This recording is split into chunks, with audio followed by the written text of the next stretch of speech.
Hello guys, എല്ലാവർക്കും good morning ഉണ്ട് കേട്ടോ. നമ്മളിത് ഇന്നലെ നൈറ്റ് മൂന്നാർ എത്തിയതാണ് കാണിച്ചത്. രാവിലെ എണ്ണീറ്റ് ഫ്രഷ് ആകാനുള്ള സാധനങ്ങളൊക്കെ എടുത്തു വെച്ചു. അങ്ങനെ റൂമൊക്കെ എങ്ങനെ കിടക്കുന്നതിനൊന്നും വിചാരിക്കേണ്ട, ഡ്രസ്സ് ഉണങ്ങാനായിട്ട് കുറച്ചൊക്കെ ഇങ്ങനെ വിരിച്ചിട്ടതാണ്. ചായ മേടിച്ചിട്ട് 5 സെക്കൻഡ് പോലും ആയില്ല, അതിനെ തണുത്തുറഞ്ഞു. രാവിലെ ചായയും പാൽബണ്ണം എന്ന് പറഞ്ഞൊരു സാധനമാണ്, ഞാൻ ഫസ്റ്റ് ടൈമാണ് കഴിക്കുന്നത്. പാൽബണ്ണും കഴിച്ചു. പിന്നെ നടന്നത് വളരെ പെട്ടെന്ന് ഞങ്ങൾ റെഡിയായി ഇറങ്ങുമായിരുന്നു. ചേട്ടനും പിന്നെ കുറച്ച് ദേഷ്യപ്പെട്ടു. ഞാൻ റെഡി ആവാൻ ഭയങ്കര ലേറ്റാണ് കേട്ടോ.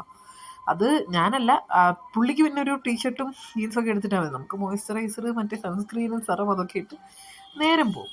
പിന്നെ പോകുന്ന വഴി കണ്ടോ, ഇതിപ്പം ഉച്ചയ്ക്ക് 1 മണിയൊക്കെ കഴിഞ്ഞു.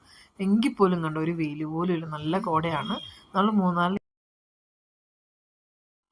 പോകുന്ന വഴിക്ക് നല്ലൊരു സ്പോട്ട് കണ്ടു. അവിടെ വണ്ടി നിർത്തി കുറച്ച് നേരം അവിടെ നിന്ന് കുറച്ച് ഫോട്ടോസും വീഡിയോസും ഒക്കെ എടുക്കാമെന്ന് വിചാരിച്ചു.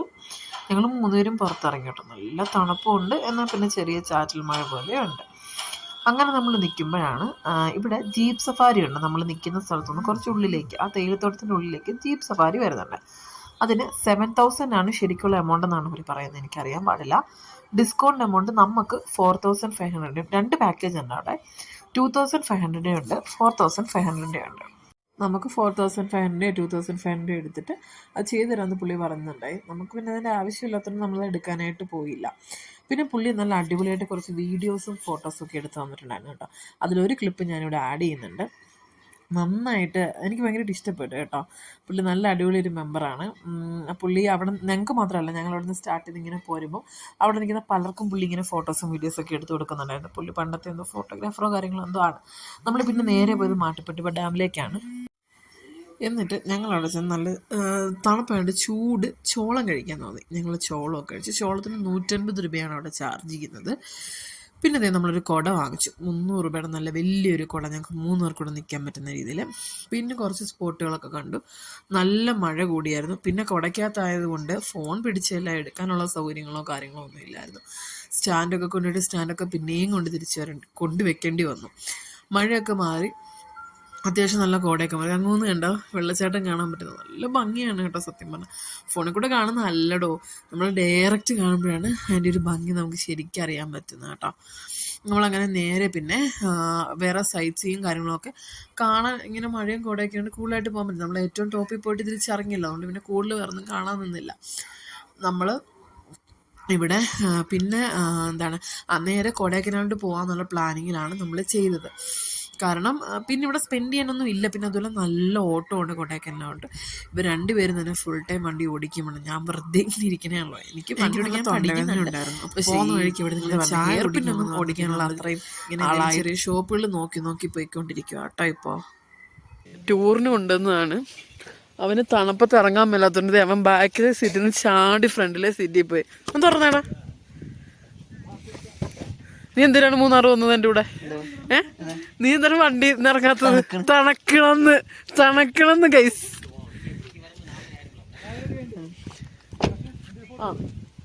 ചായ കുടിക്കട്ടെ. രാവിലെ നമ്മളാകെ പാൽബണ്ണും ചായ കുടിച്ചുകൊണ്ടാണ് മൂന്നാറിന് അത്ര സ്ഥലങ്ങൾ കാണാനും ഇങ്ങനെ കറങ്ങി ഇങ്ങോട്ട് എത്തിയത്. നമ്മൾ കൊടൈക്കനാൽ എത്തുന്നതിന് മുന്നേ എവിടെയോ ഉടുമൽപേട്ട് എത്തുന്നതിന് മുന്നേ നമുക്ക് നന്നായിട്ട് വിശക്കുന്നുണ്ടായിരുന്നു. കുറേ നേരമായിട്ട് റെസ്റ്റോറൻറ്റ് നോക്കുമായിരുന്നു, പക്ഷെ ഒന്നും കിട്ടിയില്ല. കാരണം മൂന്നാറിൽ നമ്മളിങ്ങനെ ചുരം ഇറങ്ങി വരുമ്പോൾ ഇങ്ങനെയുള്ള ഷോപ്പുകളിലൊക്കെ ഒന്നും കിട്ടത്തില്ല. അതുകൊണ്ട് നമ്മൾ ഉടുമൽപേട്ട് എത്തുന്നതിന് മുന്നേ എവിടുന്നോ ഒരു ഷോപ്പിൽ നിന്ന് ചിക്കൻ ബിരിയാണി പറഞ്ഞു. നല്ല അടിപൊളി ബിരിയാണിയായിരുന്നു കേട്ടോ. നമ്മളിവിടുത്തെ ബിരിയാണി കഴിച്ച് മടുക്കത്തില്ലേ നാട്ടിലെ? അതൊന്നുമല്ല, തമിഴ്നാട്ടിലൊരു പ്രത്യേകതരം ടേസ്റ്റാണ്. പിന്നെ ഒരു ചിക്കൻ 65 ചേട്ടൻ പറഞ്ഞു. പിന്നീട് നമ്മളവിടെ നിന്ന് ഇറങ്ങി നേരെ പഴനി ഭാഗത്തേക്കാണ് പോകുന്നത്. ഉടുമൽപേട്ട് വഴി പഴനി ഭാഗത്തേക്കാണ് നമ്മൾ പോകുന്നത്. അതുവഴിയാണ് നമ്മൾ കൊടൈക്കനാലിലേക്ക് പോകേണ്ടത്. അപ്പോൾ ഡ്രൈവിങ്ങിൻ്റെ ഇതൊക്കെ മാറി പിന്നെ മിഥുവാണ് അങ്ങോട്ട് വണ്ടി ഓടിക്കാൻ തുടങ്ങിയത്. മിഥു എന്ന് വെച്ചാൽ മിഥുൻ. അപ്പോൾ നമുക്ക് ഈ ഉടുമൽപേട്ടിനെ പറ്റി പറയാനാണെങ്കിൽ തിരുപ്പൂർ ജില്ലയിലെ ഒരു മുനിസിപ്പാലിറ്റിയാണ് ഈ ഒരു ഇത് വരുന്നത്, ഉടുമൽപേട്ട് എന്ന സ്ഥലം വരുന്നത്. ഇതിന് 3 വർഷം സത്യം പറഞ്ഞാൽ മൊത്തത്തിൽ ചുരങ്ങളാണ്, 3 വർഷവും അങ്ങനെയാണ്. ഈ സ്ഥലം പൊള്ളാച്ചി ലോകസഭയുടെ അണ്ടറിലാണ് വരുന്നത്. നമ്മളിങ്ങനെ കറക്റ്റ് ഉടുമൽപേട്ട് ജംഗ്ഷനിൽ നിന്ന് റൈറ്റോട്ട് എടുക്കുമ്പോഴാണ് പഴനി അമ്പലം ആ സ്ഥലമൊക്കെ വരുന്നത്. ഞാനിവിടെ തപ്പിടുന്ന വേറൊരു സാധനം നിങ്ങൾക്ക് കേൾക്കണോ? സത്യം പറഞ്ഞാൽ എവിടെയാണ് എന്താ സ്ഥലങ്ങൾ കാര്യങ്ങൾ ആ ഒരു സാധനം കിട്ടുന്നുള്ളത് ഞങ്ങൾ മറന്നുപോയി. ഈ മറ്റേ വലിയ ലഡു ഉണ്ടല്ലോ, കർപ്പൂര ലഡു എന്നും അങ്ങനെ എന്തോ പറയും. ഞാനത് പോയി ചോദിക്കുന്നത് ഇവിടെ ഉള്ളവരോടാണ്, പഴനി ഭാഗത്തുള്ളവരോടാണ് ആ ഒരു ഇത് കിട്ടുമോ, ലഡു കിട്ടുമോ എന്ന് ചോദിക്കുന്നത്. അപ്പോഴാണ് അവർ പറഞ്ഞു തന്നത് അതിവിടെ അല്ല. ഒരു യാത്രയായി പദയാത്രയായി ഗതകാലമേ കുളിരോമയ ഒരു യാത്രയായി പദയാത്രയായി പറയാൻ മറന്ന വാക്കുമായി മനതാരിലായി ചിരദീപമേ കിനാവു പോലെ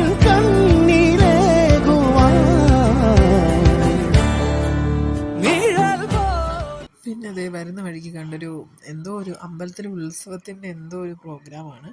അവിടെ എന്തായാലും നമ്മൾ സിനിമയിലൊക്കെ കാണുന്ന പോലെ തന്നെ മരണം ഉണ്ടായാലും അവർ ഡാൻസ് കളിച്ച് ആഘോഷിക്കുന്ന ആൾക്കാരാണ് തമിഴ് കാറ്റഗറീസ്. കാരണം നമ്മുടെ അവരുടെ കൾച്ചർ ഒരുപാട് ഡിഫറൻസ് ഉണ്ട്. ഫുഡിൻ്റെ കാര്യത്തിലായാലും ഒരുപാട് ഡിഫറൻസ് ഉണ്ട്. അങ്ങനത്തെ ഇതിപ്പോൾ ഇച്ചിരി ബ്ലോക്കുണ്ട്. അങ്ങ് അവരിങ്ങനെ കണ്ട ഡാൻസ് കളിച്ചുകൊണ്ടാണ് വന്നത്. ഇത് വലിയ ആൾക്കാരൊന്നും അല്ല, ചെറിയ ചെറിയ കുട്ടികൾ. ഇതെന്തോ ഇങ്ങനെ അവരോട് ചോദിച്ചപ്പോൾ മനസ്സിലായെന്ന് വെച്ചാൽ ഈ അമ്പലത്തിലേക്ക് ഇങ്ങനെ നേർച്ച പറഞ്ഞിട്ട് ആ നേർച്ചയും കൊണ്ടാവും ഈ അമ്മൻകുടം പോലെ, അമ്മൻകുടം തന്നെയാണെന്ന് തോന്നുന്നു പറയുന്നത്. അതിന് നേർച്ചയും കൊണ്ട് പോകുന്ന ആൾക്കാരാണ് ഇവരൊക്കെ. എന്തായാലും കൊള്ളാം. നമ്മുടെ കേരളത്തിൽ വെച്ച് നോക്കുമ്പോൾ ഭയങ്കര ഡിഫറെൻ്റാണ്. നമ്മൾ താലപ്പൊലി അമ്പലത്തിലേക്ക് എടുക്കുന്നതിന് പകരം അവരിതുപോലെ അമ്മൻകുടമായിട്ട് ഡയറക്റ്റ് ഇങ്ങനെ പോകുന്നു. അതാണ് അവരോട് ചോദിച്ചാൽ മനസ്സിലായത് അമ്പലത്തിലേക്കുള്ള നേർച്ചയാണെന്നാണ് അവർ പറഞ്ഞത്. അങ്ങനെ നമ്മൾ കുറേ നേരത്തിന് ശേഷം പഴനി അമ്പലത്തിൻ്റെ സൈഡിലെത്തി. ആക്ച്വലി പഴനി അമ്പലത്തിൽ കയറാമെന്നൊരു പ്ലാൻ ഉണ്ടായിരുന്നു. പിന്നീടാണ് മനസ്സിലായത് അങ്ങനെ പഴനി അമ്പലത്തിൽ പെട്ടെന്നൊന്നും പോയി കയറാനായിട്ട് പറ്റില്ല. ചേട്ടൻ പറഞ്ഞത് പ്രകാരം, അക്ഷയ് ചേട്ടൻ പറഞ്ഞത്, പിന്നെ മോസ്റ്റ്ലി ഹിന്ദുസിന് അറിയായിരിക്കും, ഒരാഴ്ച എന്തോ വ്രതമെടുത്തതിന് ശേഷം മാത്രമേ നമുക്ക് ഇതാക്കാൻ പറ്റുള്ളൂ, മീൻസ് അമ്പലത്തിനകത്തേക്ക് കയറാൻ പറ്റുള്ളൂ. അല്ലാതെ ഡയറക്റ്റ് ഒന്നും പോയി കയറാനായിട്ട് പറ്റില്ല. അങ്ങനെയാണ് പഴനി അമ്പലത്തിൻ്റെ കാര്യങ്ങൾ വരുന്നത്. ഇത് വർഷങ്ങളോളമായിട്ട് ഓരോരുത്തർ നേർച്ചയെടുത്തും ഈ മുട്ടയടിക്കുക എന്നൊക്കെയുള്ളത് അവിടുത്തെ നേർച്ചയാണെന്നാണ് അക്ഷയ് ചേട്ടൻ പറഞ്ഞത്. അങ്ങനെ മാത്രമേ വരാൻ പറ്റുള്ളൂ. അല്ല നമുക്ക് ഡയറക്റ്റ് ഒന്നും പോയി പെട്ടെന്ന് ഒരു ദിവസത്തെ പ്ലാനിങ്ങിലൊന്നും നമുക്ക് കയറാനായിട്ട് പറ്റില്ല. ഫുഡിൻ്റെ കാര്യത്തിന് ഒരുപാട് കാര്യങ്ങളുണ്ട്. ചെറിയ ചെക്കിങ് വേറൊന്നുമല്ല. ജൂൺ 30 വരെ കൊടൈക്കനാൽ ഊട്ടിയൊക്കെ പോകുന്നവർക്ക് ഇ പാസ് വളരെയധികം നിർബന്ധമാണ്. അപ്പോൾ ഞങ്ങളിപ്പോൾ നമ്മുടെ തമിഴ്നാട് ഒഫീഷ്യൽ വെബ്സൈറ്റിൽ കയറുക. ഒഫീഷ്യൽ വെബ്സൈറ്റിൽ കയറിയിട്ട് നമ്മുടെ വെഹിക്കിൾ ഏതാണോ അത് എൻ്റർ ചെയ്ത് കൊടുക്കുക. അങ്ങനെ കുറച്ച് ഡീറ്റെയിൽസ് ഉണ്ട്, അത് എൻ്റർ ചെയ്ത് കൊടുക്കുക. 0 കോസ്റ്റാണ്, വേറെ എമൗണ്ടും കാര്യങ്ങളും ഒന്നും ഉണ്ടാവില്ല. പിന്നെ നമ്മൾ ബുക്ക് ചെയ്ത ഹോട്ടലിലേക്കാണ് പോയത്. സത്യം പറഞ്ഞാൽ അട്ടർ ഫേക്കായിരുന്നു അത്. നമുക്ക് booking.com കാണിച്ചത് വലിയ സൂപ്പർ ഡിലക്സ് റൂമെന്നൊക്കെ പറഞ്ഞായിരുന്നു കാണിച്ചത്. പക്ഷെ അവിടെ ചെന്നപ്പോൾ സൂപ്പർ ഡിലക്സ് അല്ല, അതിനൊക്കെ കൺജസ്റ്റഡ് ആയിട്ടുള്ള റൂമായിരുന്നു. പിന്നെ അക്ഷയ് ചേട്ടൻ വേറെ റൂം കണ്ടുപിടിച്ചു. അത് അത്യാവശ്യം കുഴപ്പമില്ലാത്ത റൂമായിരുന്നു. ബാൽക്കണി വിൻഡോ അല്ലേ, ചെറിയൊരു വിൻഡോ പോലുള്ള ഒക്കെ ഉണ്ടായിരുന്നു. എന്ന് വെച്ചാൽ നമുക്ക് ആ ബാൽക്കണി കൂടെ എന്തെങ്കിലുമൊക്കെ കാണാൻ പറ്റും. അപ്പോൾ ഇറങ്ങി നിൽക്കാനായിട്ട് പറ്റില്ല, ചെന്നൈ കൂടെ വ്യൂ ഉള്ള ഒരു റൂമായിരുന്നു നമ്മൾ എടുത്തിരുന്നത്. പിന്നെ അക്ഷയ്ച്ചേട്ടനും ഇതോടെ പുറത്തോട്ട് പോയി. ആ സമയത്ത് നമുക്കെന്തായാലും എവിടെ പോലും സ്കിൻ കെയർ ഉപേക്ഷിക്കാനായിട്ട് നമുക്ക് പറ്റില്ലല്ലോ. അപ്പം ഞാൻ സ്കിൻ കെയർ സ്റ്റാർട്ട് ചെയ്യാനായിട്ട് തുടങ്ങി. ഞാൻ നല്ല രീതിയിൽ മുഖമൊക്കെ ഒന്ന് ഫേസ് വാഷ് ചെയ്ത് എൻ്റെ സ്കിൻ കെയറും കാര്യങ്ങളും സ്റ്റാർട്ട് ചെയ്യാമെന്ന് വിചാരിച്ചു കേട്ടോ.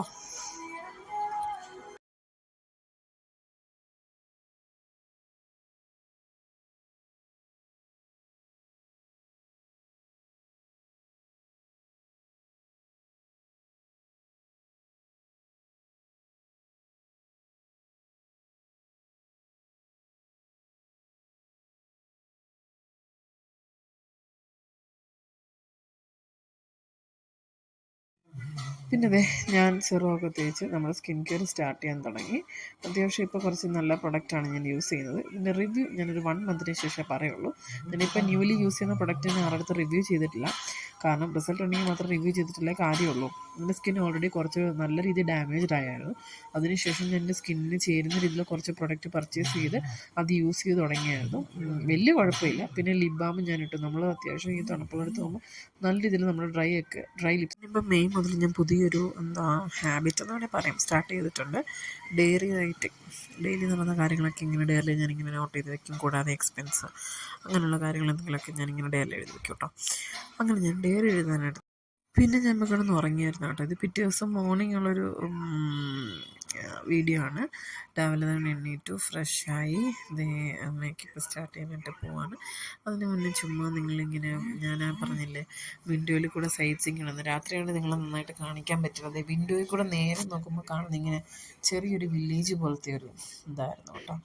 അതിനുശേഷം ഞാൻ റെഡിയാകാൻ തുടങ്ങണം. സൈഡിൽ നിന്ന് അക്ഷരത്തിൽ എന്തൊക്കെ കമൻസ് പറയുന്നുണ്ട്. അതാണ് ഞാനിങ്ങനെ അക്ഷരച്ചെണ്ണ നോക്കി പേടിപ്പിച്ചതാണ്. പിന്നെ നമ്മുടെ കൊടൈക്കനാൽ നല്ല അടിപൊളി എരുമപ്പാലെന്നാണ് അക്ഷരച്ചെണ്ണ പറഞ്ഞത്. എരുമപ്പാലിൽ ചായ കുടിച്ചു, നല്ല ടേസ്റ്റാണ് കേട്ടോ. അവിടെ ചായയുടെ മുകളിൽ വൈറ്റ് കളറും താഴെ ചായയുടെ കളറുമാണ് വരുന്നത്. പിന്നീട് കഴിച്ചത് ദോശയും ചമ്മന്തിയും സാമ്പാറുമായിരുന്നു. ചമ്മന്തിയൊക്കെ തണുത്തുറഞ്ഞിരിക്കുന്ന ചമ്മന്തിയായിരുന്നു കേട്ടോ. അവിടെ എത്ര ചൂടാക്കിയ സാധനം വെച്ചാലും വളരെ പെട്ടെന്ന് തന്നെ തണുത്ത് പോകുന്നൊരു ക്ലൈമറ്റാണ് കൊടൈക്കനാൽ. അത് കൂടുതൽ പറയണ്ടല്ലോ, അറിയാമല്ലോ.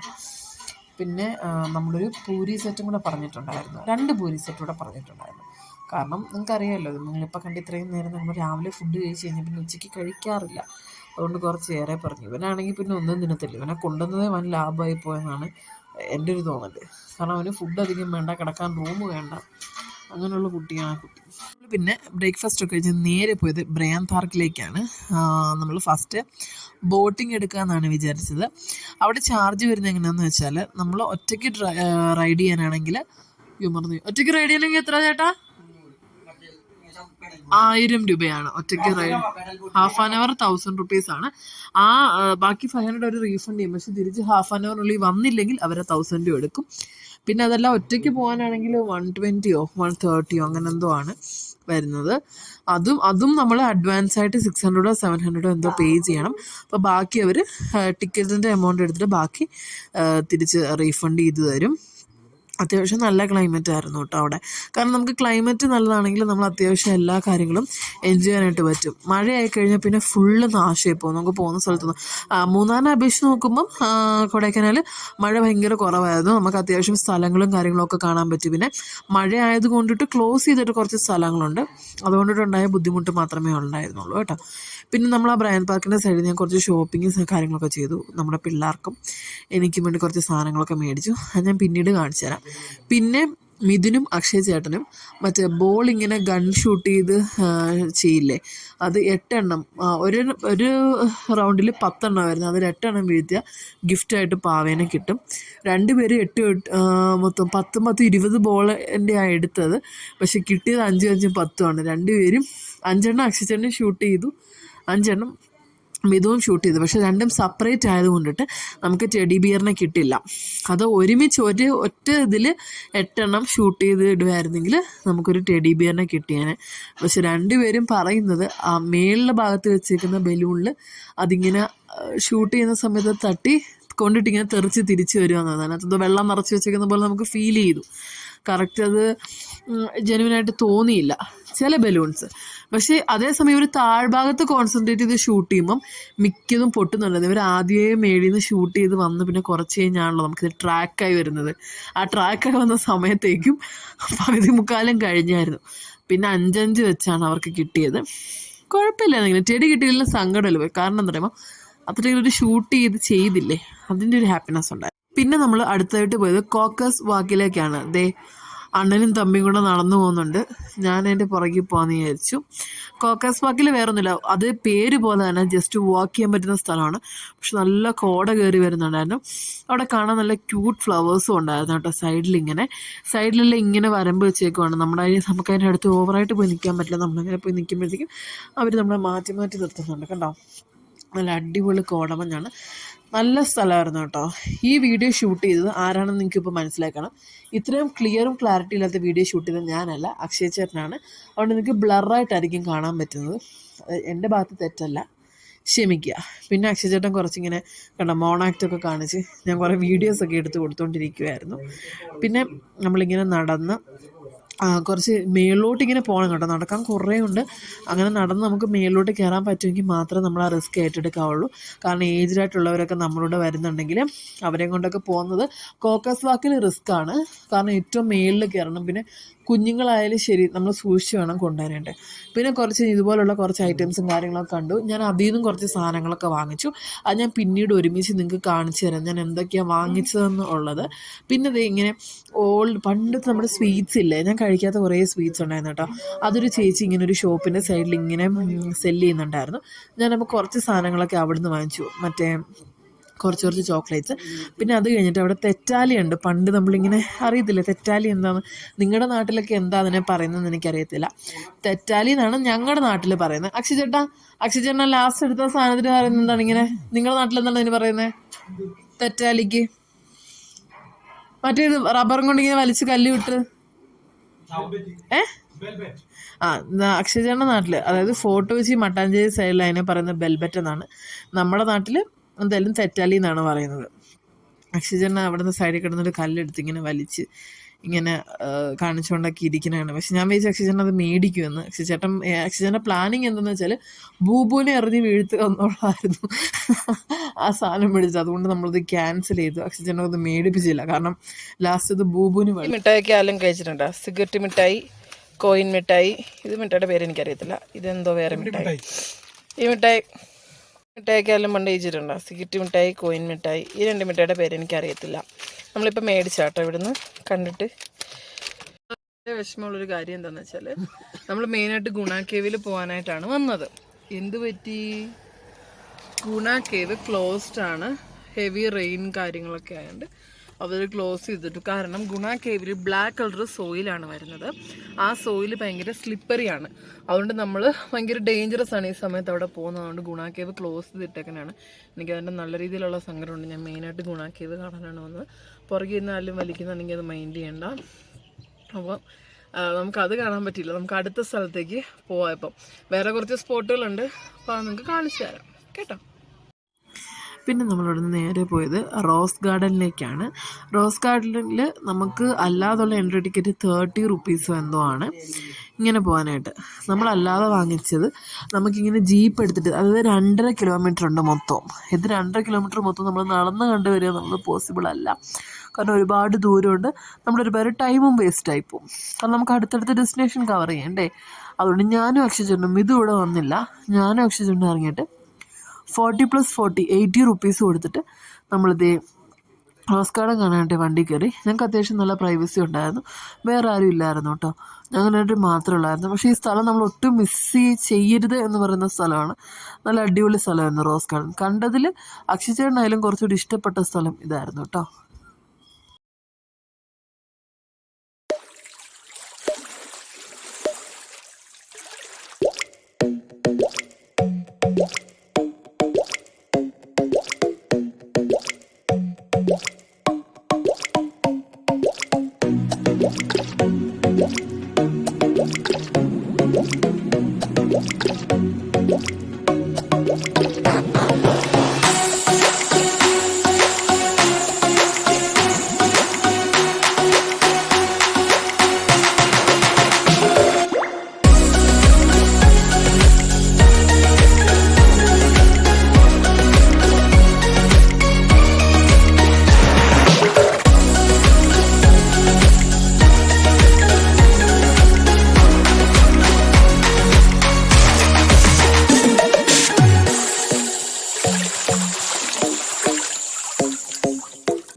പിന്നെ നമ്മൾ പൈൻ ഫോറസ്റ്റിലേക്കാണ് പോയത്. ചുമ്മാ പൈൻ ഫോറസ്റ്റിൽ അവിടെ ഇവിടെ നിന്ന് കുറച്ച് ഫോട്ടോസൊക്കെ എടുത്തു. അത് നമ്മൾ ഇവിടെയും മിഥു ഇറങ്ങിയില്ല. മിഥുവിന് തണുപ്പ് കൂടുതലാണ്ട് മിഥു എങ്ങും ഇറങ്ങിയില്ല. മിഥുവിന് ഉറങ്ങണമെന്ന്, അതുകൊണ്ട് അവൻ ഇറങ്ങിയില്ല. പിന്നെ ദേ കുരങ്ങനാണെങ്കിൽ മറ്റേ കോക്കനട്ട് ഓയിലിൻ്റെ ചെറിയ പാക്കറ്റ് ഇട്ട് കൊടുത്ത് തലത്തേക്കുന്നത്, അതെന്തോ താഴെ കിടന്നിട്ട് അതെല്ലാം പിച്ചി പറിച്ച് ഇങ്ങനെ തിന്നുകൊണ്ടിരിക്കുന്നതാണ്. അപ്പോൾ അത് കണ്ടപ്പോൾ ഒരു കൗതുകം പോലെ ഫീൽ ചെയ്തിട്ട് നമ്മൾ ആ വീഡിയോ ഒക്കെ എടുത്തിട്ട് ഇങ്ങനെ ഇരിക്കണമായിരുന്നു. നമ്മളത് കഴിഞ്ഞ് നേരെ ഫുഡ് കഴിക്കാനാണ് കയറിയത്. നമ്മൾ വരുന്ന വഴിക്ക് ഒരു വലിയ ചോക്ലേറ്റിൻ്റെ ഷോറൂം പോലെ കാണാൻ പറ്റും. തിരിച്ച് കൊടൈക്കനാൽ സെൻറ്ററിലേക്ക് വരുമ്പോൾ ലെഫ്റ്റ് സൈഡ് അത്യാവശ്യം കുഴപ്പമില്ലാത്ത ഫുഡായിരുന്നു കേട്ടോ. നമ്മൾ 3 പേര് ഊണാണ് പറഞ്ഞത്. ചേട്ടൻ ഊണും ചിക്കൻ റോസ്റ്റും പറഞ്ഞു. ഞാനും മിഥുവും ഞങ്ങൾ ഊണും നത്തോലി എന്നൊക്കെ പറഞ്ഞ് കൊണ്ടുവന്നു. പക്ഷെ മിഥു എൻ്റെ അടുത്ത് വന്നത് പരലാണെന്ന്. ദൈവത്തിനറിയാം അത് ഏത് മീനാണെന്ന് ഞാൻ കഴിച്ചത്. അവനെന്നെ പറ്റിച്ചതാണോ അതോ എന്തെന്ന് എനിക്കറിയത്തില്ല. കാരണം അത്രയും, പിന്നെ അവൻ പറഞ്ഞ ഒരു കാര്യം സത്യമുണ്ട്, അത്രയും വലിയ നെത്തോലി ഇല്ല. അതുകൊണ്ട് അത് പരലാണെന്ന് ഞാൻ വിശ്വസിക്കുന്നു. അവരെന്നെ നെത്തോലി നിന്ന് പറ്റിച്ചു. പിന്നെ കണ്ട ഇവർ അരി ഭയങ്കര പ്രത്യേക അരിയാണ്, പൊന്നിയരി പോലുള്ള അരിയാണ്. പിന്നെ ഒരു മോര്, ബീട്രൂട്ട്, കൂട്ടുകറി, പിന്നെ കേസരി, ഒരു പപ്പടം കണ്ടു, വലിയ പപ്പടം, പിന്നെ സാമ്പാർ, അതൊക്കെയായിരുന്നു. നല്ല അടിപൊളി ഊണ് കഴിച്ചു. പക്ഷേ ഏറ്റവും കൂടുതൽ ഈ അരിയായിട്ട് കോമ്പിനേഷൻ വന്ന രസമായിരുന്നു കേട്ടോ. അങ്ങനെ നമ്മൾ അവിടുത്തെ സൈറ്റിംഗ് എല്ലാം കഴിഞ്ഞിട്ട് നേരെ ബാംഗ്ലൂർക്ക് കയറാമെന്ന് വിചാരിച്ചു. കാരണം ഇപ്പോൾ സമയം ഏകദേശം 4:30 അങ്ങനെ എന്തോ കഴിഞ്ഞെന്ന് തോന്നുന്നു. നമ്മളിപ്പോൾ തന്നെ ഇവിടുന്ന് 4:30 കഴിഞ്ഞു. നമ്മളിപ്പോൾ തന്നെ ഇവിടുന്ന് സ്റ്റാർട്ട് ചെയ്താൽ ഏകദേശം 500 കിലോമീറ്റർ ഉണ്ട് ബാംഗ്ലൂരിലേക്ക്. ഇവിടുന്ന് 500 കിലോമീറ്റേഴ്സ് കവർ ചെയ്യാന്ന് പറഞ്ഞാൽ നല്ല ടാസ്ക്കാണ്. എനിക്ക് വെറുതെ സൈഡിൽ ഇരുന്നാൽ മതി. വണ്ടി ഓടിക്കുന്ന 2 പേരെ പറ്റി നമ്മൾ ചിന്തിക്കണം. ഇത്ര ഡ്രൈവിങ് ഈസി ആയാലും അവർക്ക് അവരുടേതായിട്ടുള്ള ബുദ്ധിമുട്ടുകളുണ്ട്. പിന്നെ ഏറ്റവും കൂടുതൽ നമ്മളിപ്പോൾ ട്രിപ്പ് എൻജോയ് ചെയ്യുന്ന കാര്യം എന്താണെന്ന് വെച്ചാൽ ഡേ ടൈമിലാണ് നമ്മൾ മാക്സിമം ഇപ്പോൾ സൈറ്റ് സീയിങ് കവർ ചെയ്യുന്നത്. സാധാരണ പണ്ട് ഞങ്ങൾ ചെയ്യുന്ന കാര്യം എന്ന് വെച്ചാൽ നൈറ്റ് ടൈമിൽ ഞങ്ങൾ മാക്സിമം ട്രാവൽ ചെയ്തിട്ട് ഡേ ടൈം ഞങ്ങൾക്ക് ഇങ്ങനെ ലോസ് ആയിരുന്നു. വെച്ചാൽ ഉറക്കം നിൽക്കുന്നു, ഭയങ്കര ബുദ്ധിമുട്ടും കാര്യങ്ങളൊക്കെ. ഞങ്ങൾ നൈറ്റ് ടൈം ട്രാവൽ ചെയ്യുന്നത് ഞങ്ങളറിയാവുന്ന എല്ലാവർക്കും പണ്ട് പോലെ അറിയാം. ഇപ്പോൾ ഉള്ള കാര്യം എന്ന് വെച്ചാൽ ഞങ്ങൾ ഡേ ടൈമിൽ മാക്സിമം ട്രാവൽ ചെയ്തിട്ട് നൈറ്റ് കറക്റ്റ് ഒരു 11 ആകുമ്പോഴത്തേക്കും ഞങ്ങൾ കിടന്നുറങ്ങും. ഉറങ്ങിയിട്ട് പിന്നെയും രാവിലെ എൻ്റെയാണ് സൈറ്റ് സീയിങ് കാണാൻ പോകുന്നത്. അപ്പോൾ ഏകദേശം നമുക്ക് ക്ഷീണം ഉണ്ടാകത്തില്ല. എന്നാൽ പിന്നെ നമുക്ക് നന്നായിട്ട് ആ ഒരു ഡേ ഫുൾ എൻജോയ് ചെയ്യാനായിട്ടും പറ്റും. സത്യം പറഞ്ഞാൽ ഉച്ചയ്ക്ക് പോലും വണ്ടിയിൽ നിന്ന് ഉറങ്ങുന്ന പോലെയല്ല. സാധാരണ നമ്മളെവിടെയെങ്കിലും ഇങ്ങനെ പോയി കഴിഞ്ഞാൽ ഉച്ചയ്ക്ക് ഞങ്ങൾ വണ്ടിയിൽ നിന്ന് ഇങ്ങനെ ഉറങ്ങിപ്പോകായിരുന്നു. അത്രയും ക്ഷീണം, കാരണം അടുത്ത സ്ഥലം കാണാനായിട്ട് ഒരു എനർജിയോ കാര്യങ്ങളോ ഒന്നും ഉണ്ടാകത്തില്ല.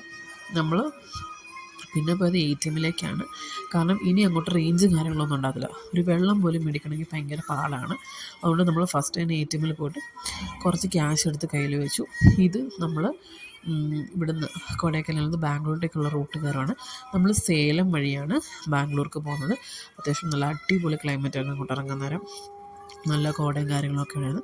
കൂടാതെ മുന്നേ പറഞ്ഞ പോലെ തന്നെ ചെറിയൊരു ചാറ്റൽ മഴ ഉണ്ടായിരുന്നു. ഈ കോടയൊന്നും അല്ല കേട്ടോ, കുറച്ച് നല്ല രീതിയിൽ കോട കയറി വന്നായിരുന്നു.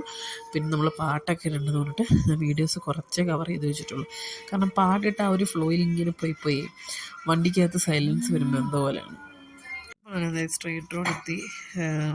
ബാംഗ്ലൂരിലേക്ക് കയറാൻ ഒരു 225 കിലോമീറ്റർ ഉണ്ട് ഇനി കേട്ടോ. ഞാൻ കൊത്തുപൊറോട്ട പറഞ്ഞു, ചേട്ടൻ ചിക്കൻ റൈസ് പറഞ്ഞു, അവൻ ദോശയും 65. നമ്മളെല്ലാം മിക്സ് ചെയ്ത് കഴിച്ച് കഴിഞ്ഞിട്ടുള്ള എൻ്റെ നെക്സ്റ്റ് പരിപാടി എന്ന് വെച്ചാൽ നമുക്ക് ബൂബുവിന് ഫുഡ് കൊടുക്കണം. ബൂബുവിന് വെള്ളവും കാര്യങ്ങളൊക്കെ വെച്ച് കൊടുക്കണം. അവൻ ഇതുപോലെ നമ്മൾ ഇറങ്ങുന്ന സമയത്ത് ഇതുപോലെയുള്ള ഏതെങ്കിലും ഹോട്ടലിൽ നിർത്തിയിട്ട് ആ സമയത്ത് അവനെ കൊണ്ട് ഇതുപോലെ സൂസൊക്കെ വെപ്പിച്ചിട്ട് അവന് ഫുഡും വെള്ളമൊക്കെ കൊടുത്തിട്ടാണ് നമ്മൾ പോകുന്നത്. ഇവനാണെങ്കിൽ ഒരുപോലെ അലമ്പ് സ്വഭാവമാണ്. റോഡ് കണ്ടു കഴിഞ്ഞാൽ മറ്റേ ഇല്ല ബഹളം പിടിച്ച പിള്ളേർ കൂട്ടാണ്. അവിടെ ഇവിടെ വിളിക്കുന്നിടത്തല്ല വരുന്നത്. ഏതോ വലിയ ലോറിയൊക്കെ അവിടെ പാർക്ക് ചെയ്തിട്ടുണ്ട്. അതിൻ്റെ അടിയിലോട്ടൊക്കെ കയറി പോണേയാണ്. പിന്നെ ഒരു വിധത്തിൽ അവനെ ടാറ്റയൊക്കെ പറഞ്ഞ് ഫുഡൊക്കെ കൊടുത്ത് വെള്ളം കൊടുത്തതിനകത്ത് കയറ്റി വെറുതെ. അപ്പോഴത്തേക്ക് ചേട്ടൻ എനിക്ക് കിടക്കാനുള്ള എല്ലാ അറേഞ്ച്മെൻറ്റും ലാസ്റ്റ് സീറ്റിൽ ഇങ്ങനെ ചെയ്ത് തന്നു. അങ്ങനെ അതാണ് ഞാൻ നിങ്ങളോട് പറയുന്നത് കേട്ടോ. ബാക്കിൽ വേറെ സൗണ്ട് ഉള്ളതുകൊണ്ടാണ് ഞാനിപ്പോൾ വോയിസ് ഓവർ ചെയ്യുന്നത്.